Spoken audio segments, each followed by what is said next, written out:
Hello hi everyone, कशा आहात सगळे? स्वागत करते मी आपल्या सगळ्यांचं आपल्या युट्यूब चॅनलवर इन एसपी ट्युटोरियल्स. तर आज आपण पाहणार आहोत बालभारती इयत्ता पहिली, कविता पहिली, माझ्या या दारातून. माझ्या या दारातून सुंदर अशी येथे कविता देण्यात आलेली आहे. पहा, चला तर ती कविता कशी म्हणून घ्यायची आहे आणि त्याचं स्पष्टीकरण येथे आपण पाहून घेणार आहोत. ऐक व म्हण. माझ्या या दारातून कोण कोण येतंय, कोण कोण येतंय. माझ्या या दारातून कोण कोण येतंय, कोण कोण येतंय.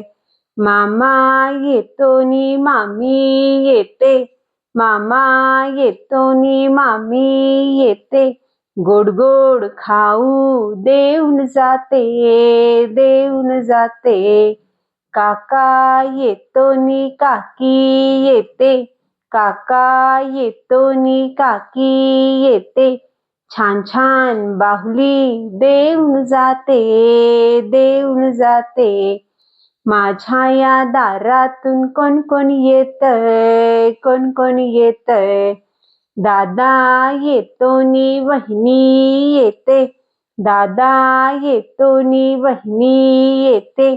चणे फुटाणे देऊन जाते, देऊन जाते. बाबा येतात नी आई येते, बाबा येतात नी आई येते. गोड गोड पापी घेऊन जाते, घेऊन जाते. माझ्या या दारातून कोण कोण येतंय, कोण कोण येतंय. तर अशा प्रकारे सुंदर अशी कविता येथे आपण म्हणून घेऊ शकतो. तर ही कविता लिहिलेली आहे अनुताई वाघ यांनी लिहिलेली आहे. तर या कवितेतून ते आपल्याला मुलांच्या निरागस भावविश्वाचे येथे दर्शन घडवून देत आहेत. तर लहान मुलांच्या आयुष्यात त्यांच्या नातेवाईकांची किती महत्व असते या कवितेत त्यांनी येथे मांडलेले आहेत. तर चला तर पाहून घेऊया कवितेत कोणकोणते नातेवाईक येत आहेत बाळाला भेटण्यासाठी हे येथे आपण पाहून घेणार आहोत. माझ्या या दारातून कोण कोण येतंय, कोण कोण येतंय. मामा येतो नी मामी येते, गोड गोड खाऊ देऊन जाते. तर माझ्या या दारातून म्हणजेच काय, बाळाच्या घरात बाळाच्या दारातून भेटीला कोण कोण येत आहे हो बाळाच्या भेटीला. तर बाळाच्या भेटीला पहिला कोण येत आहेत, मामा आणि मामी येत आहेत. मामा आणि मामी जेव्हा बाळाला भेटीला येत असतात तेव्हा त्या बाळाला भेटीला जात असताना तेथे ते गोड गोड खाऊ घेऊन जात आहेत. पुढे गेल्यानंतर ना बाळाच्या भेटीला कोण येत आहे तो, काका येतो नी काकी येते. छान छान बाहुली देऊन जाते. जेव्हा बाळाला काका काकू भेटायला येतात तेव्हा ते बाळाला छान छान बाहुली घेऊन जातात. पुढे गेल्यानंतर ना आपल्याला चित्रात दिसून येत आहे तर बाळाच्या भेटीला कोण आलेला आहे हो, दादा आणि वहिनी आलेले आहेत. चला तर कवितेत काय सांगितलेलं आहे ते आपण पाहून घेऊया. माझ्या या दारातून कोण कोण येतंय, कोण कोण येतंय. दादा येतो नी वहिनी येते, चणे फुटाणे देऊन जाते. जेव्हा बाळाच्या भेटीला दादा आणि वहिनी येतात तेव्हा दादा आणि वहिनी बाळाला भेटण्यासाठी चणे फुटाणे घेऊन जातात. खाऊ म्हणून काय घेऊन जातात, चणे फुटाणे घेऊन जातात किंवा घेऊन येतात. आणि सर्वात शेवटी बाळाला कोण आलेला आहे भेटायला, बाबा येतात नी आई येते, गोड गोड पापी घेऊन जाते. आणि सर्वात शेवटी बाळाला भेटीला आलेले आहेत आई बाबा. त्या बाळाचे कोण आलेले आहेत, आई बाबा. बाबा आणि आई आलेली आहे. आणि जेव्हा ते आलेले आहेत तेव्हा त्या बाळाला काय करत आहेत, गोड गोड पापी देत आहेत. पापी म्हणजेच काय, मुका देत आहेत.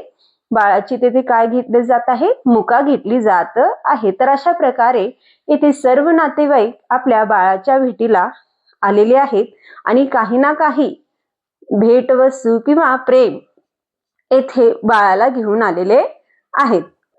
लहान मुलांच्या आयुष्यात त्यांच्या नातेवाईकांचे किती महत्व असते हे या कवितेत मांडलेले आहे. मामा मामी खाऊ आणतात, काका काकी खेळणी आणतात, तर दादा वहिनी त्याच्या आवडीचे पदार्थ आणतात.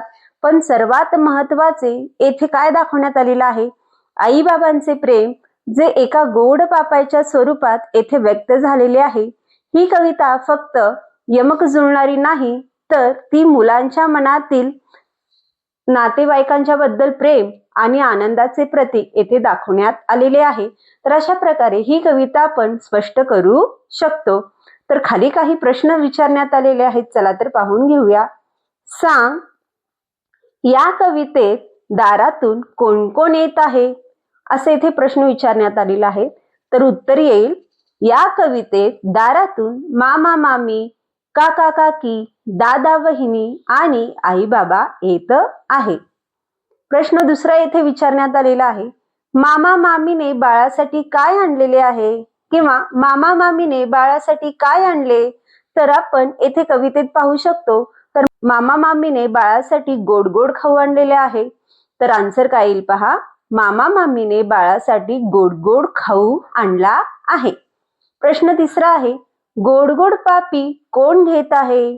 तर बाळाचे येथे आपण चित्रात पाहिलं तर गोड गोड पापी कोण घेत आहेत, बाबा आणि आई घेत आहे. तर उत्तर अशा प्रकारे येईल, आई आणि बाबा बाळाचे काय करत आहेत, गोड गोड पापी घेत आहेत किंवा घेतात. प्रश्न चौथा येथे विचारण्यात आलेला आहे, तुझ्या घरी सणासाठी कोणकोणते पाहुणे येतात. तर हे उत्तर वैयक्तिक असू शकेल, प्रत्येकाचं उत्तर येथे वेगवेगळं येऊ शकेल. तर मी इथे उत्तर सांगेल, माझ्या घरी सणासाठी आत्या, मावशी, आजोबा, आजी असे अनेक पाहुणे येतात. तर अशा प्रकारे या प्रश्नांची उत्तरे आपण सांगू शकतो. तर सूचना देण्यात आलेली आहे पहा, विद्यार्थ्यांकडून वरील कविता तालासुरात व साभिनव सादर करून घ्यावी. कवितेवर आधारित विविध प्रश्न विचारावेत. विद्यार्थ्यांना कुटुंबातील व्यक्तीसमवेत येणारे विविध अनुभव सांगण्यासाठी प्रोत्साहन द्यावे. उदाहरणार्थ, तुझ्या घरी पाहुणे आल्यावर तुला कसे वाटते. विद्यार्थ्यांचे गट बनवून प्रश्न विचारण्याची संधी द्यावी. असे वेगवेगळे प्रश्न मुलांना विचारून त्यांना प्रोत्साहन द्यायचं काम इथे आपल्याला करायचं आहे. तर या रिलेटेड अजून काही प्रश्न तुम्हाला दिले जातील, पुढे स्क्रीनवर तुम्हाला दिसतील.